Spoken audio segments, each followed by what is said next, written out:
We should go back, said Katy suddenly. What?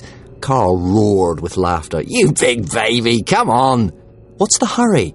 By the time we've contacted the others, we'd have lost track of whatever's wrecking our stuff. We've got to take a look. Karl slid down the scree on the bank and disappeared into the night, his thick torch beam swinging down below. Katy stood for a moment. She listened to the wind in the trees. Come on, yelled Karl. The dark was total now. Then Katy remembered. She still had her own torch. All this time she'd had a light. Karl was right. She was a baby. Back in Madrid, she had prided herself on being so independent, a strong woman determined to be a doctor. But out here in the wasteland, she immediately fell apart, her brain freezing, clinging to her brother, for heaven's sake.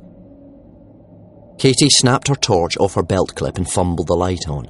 Playing it ahead of her, she picked her way down the bank.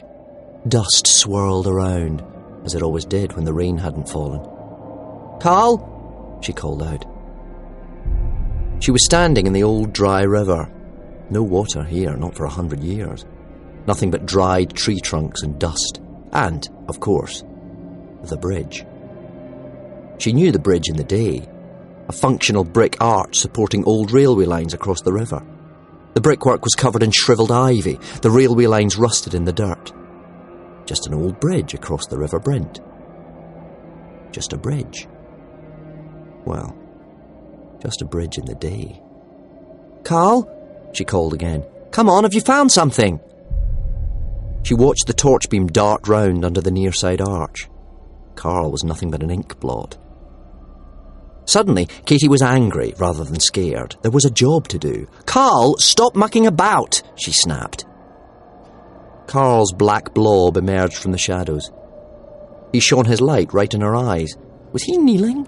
Okay, said Katy, you've done it. You've frightened me now. She heard a snuffle. A laugh? A sneeze? She pointed her torch at Karl's face. The black blob wasn't Karl.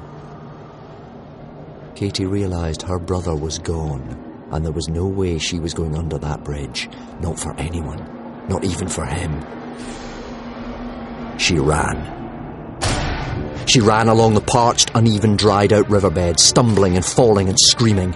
And then she collided with something. No, someone. Strong arms held her and she screamed again, only this someone was different.